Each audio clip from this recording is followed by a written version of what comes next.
Hi guys, welcome to the very first episode of PARKssam and Friends. This is a new show where I invite some of my professional friends, people I personally trust, to share knowledge from their industry that can actually help your everyday life. So let's be honest. I don't know about you, but there's so many misleading information out there. On this show, we always get straight talk from real experts. And I will make sure that I will going to make it fun, and I don't want it to be another lecture from the school, okay? So our first episode, I am super excited to bring my good friend Lazo, my tax lady. Literally, she is my tax lady. What a great name. Thanks. Lazo, tell me, how do you come up with my tax lady? Oh, I rebranded in 2020. Okay. And, I just wanted something that would catch people's attention. Trust me, it catch definitely my attention. It's awesome. I get so many compliments on it and people laugh. And that's a good thing for a tax office. Awesome. Yeah, I mean, she is a licensed tax professional with many years. And she's working right here in Arizona, helping people make sense of this crazy tax law. So, please introduce yourself. Sure. And how long you're doing these businesses and maybe things like that, so the viewer can be able to reach Absolutely. You. My name is Lisa Hunt, and I own and operate My Tax Lady here in Tempe, Arizona. We are accountants that specialize in individual and small business taxes. We have over 20 years experience, about 22, I think. That's a long time. I know, it's a long time. For taxes, it's a long time. Definitely. And, we bring everything from LLC formation and business formation all the way, to guiding and acknowledging our clients with their future growth in business and take them through tax planning and tax strategy all the way hopefully to a tax-free retirement. I am not a number person, so if somebody else were going to take care of my numbers, I definitely want that. Okay, so now we're talking about PARKssam and Friends. We want to know a little bit more about your friend size. Then I actually have to ask you, do you enjoy the tax season, or you barely surviving your tax season with a strong cup of coffee? How do you go? Coffee, absolutely. We love our coffee, right? No, I actually really enjoy tax season. Oh. It's stressful. It is. There's deadlines. There's everything going on. But at the same time, I know that I have the expertise. I have the efficiencies to get the returns filed accurately and the first time, Yeah. and timely. Yeah. And, that's a good feeling for me. Oh. And to bring clients in that I can help relieve their stress around taxes means a lot to me. Okay, perfect. So there's another thing. One thing you like to do outside of crunching numbers, what do you usually like to do? Oh gosh, I've got a big family, so spending time with my family. I have 4 kids. My husband has 2. Oh, so it is huge. We are going on our 8th and 9th grandchild is due at the end of the year, so we're super excited about that. That's and exciting. then we love to camp. Oh, so you like to camp. We love to go to the mountains and camp and be outdoors.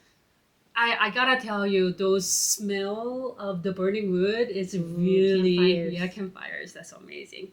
But anyway, so we need to go back to our actual point. All right. So I have to be honest. I kind of picked over your bullet points. Sure. And I saw something says increasing standard deduction and state and local tax deduction capped at $40,000. Sure. So I guess I get more money. Is that what it means? Yeah, so your standard deduction is raised. So with the One Big Beautiful Bill, it did go up a little bit from what it was designed to do with just regular inflation. So there is a bit of a jump to $15,750. And then, it's double that for filing joint. But the SALT deduction is basically your state taxes. So it used to be at $10,000, was capped on what you could deduct on your itemized deduction for that state taxes that you've paid. You said now $40,000. Yeah. So now with the One Big Beautiful Bill, it's jumped up to $40,000 as the cap. So those that are making those kinds of figures, those high income earners, they can deduct now $40,000 of their state tax from their federal. So it is quite a bit jump on the state taxes. Correct. But it goes for federal. It's a federal deduction on your itemized Schedule A. Oh, okay. So it's a federal deduction for the state taxes. That you paid, correct. Ah, okay. Very interesting. So I guess, I don't know whether I will be that high income earner, but definitely that's a good idea.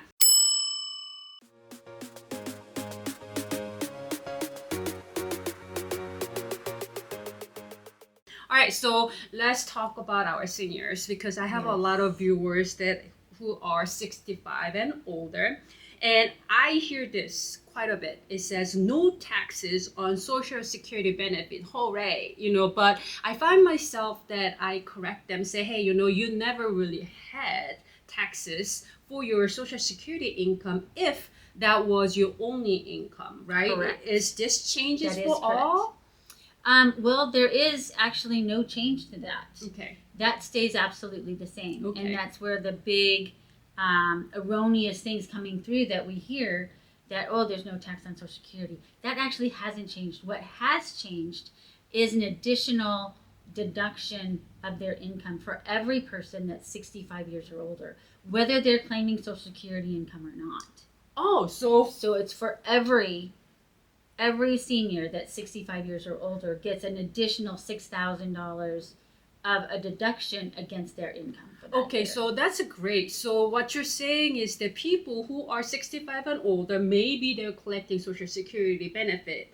Maybe they were going to already working for part-time. They already have extra income, then it will be good news for them. Absolutely. It's not going to be good news for the people who only had a Social Security income because they were going to stay same. Exactly. Correct? And also people who are not collecting Social Security income yet, but they're 65 and older and still working, then they were going to get the... Absolutely. Okay. I guess I will going to keep working. Yeah, absolutely.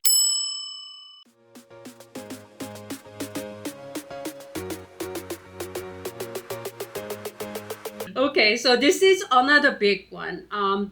I have to say it's overtime and tips. Let's go over with the overtime. Correct. I have to say there's a lot of people work overtime. I remember when I was part-timer, I have to picking up someone else's slack because they call out. I absolutely hated it, but at the same time, I didn't mind it because I get paid more for my hours when I do hitting the overtime. So now, there is some changes on that. Some changes to the tips. Overtime. Overtime. Let's go over with the overtime first. So the overtime deduction is up to $12,500 for a single filer. It can be up to $25,000 for joint filers. Okay. What we have to remember with the overtime is it is just the half part of the overtime. So let's say you're making $20 an hour, and then overtime you get that time and a half. Correct. So it's $30 an hour. So that deduction only applies to the half. It only applies to that additional $10. Okay, so if let's say overtime is 40 hours a week, right? And then I, that particular week, work 50 hours, right? So now 10 hours of overtime, we're going to get paid for time and a half, right? So you're saying the deduction only applies for 0.5, which is... Well, it's the time and a half. So you get 1.5 correct times your wages. So it's only the half that's added to that overtime wage that is going to fall for the deduction. So how much is the deduction on that? It's up to the $12,500. Oh, $20,500 deduction will going to be happen for those 0.5.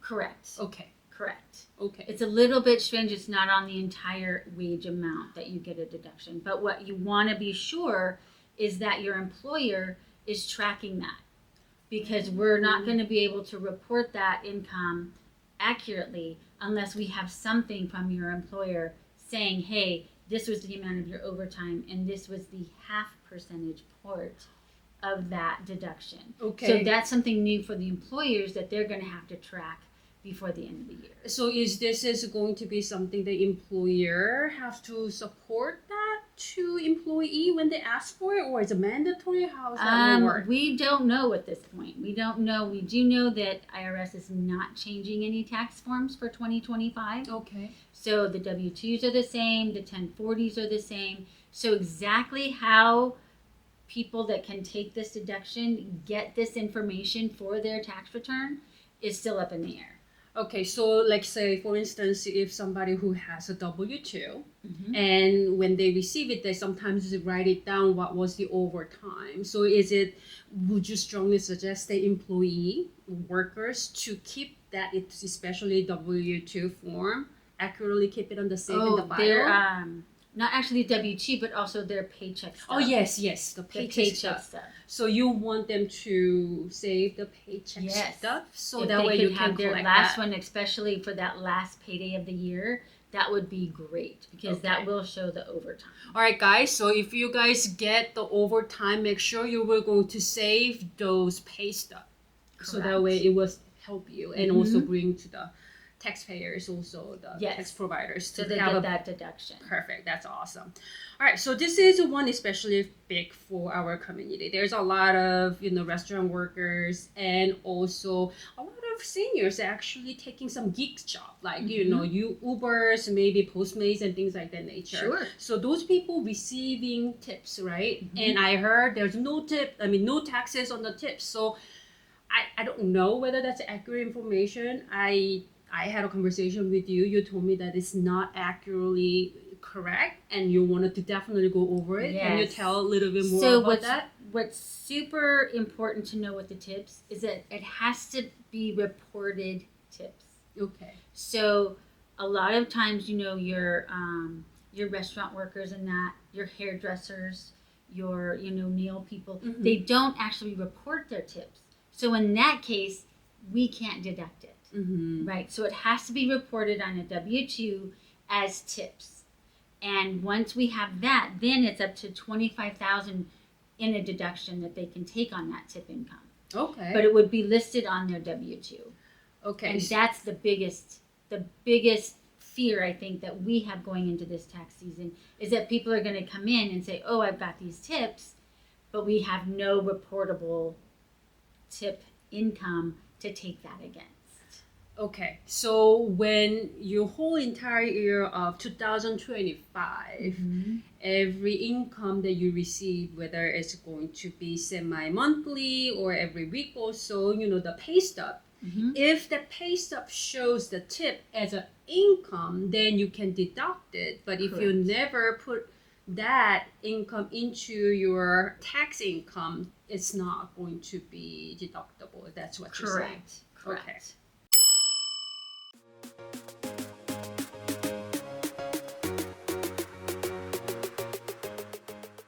Each administration has their strong belief. I think last one was clean energy and also climate control. And I heard that maybe changes on that. And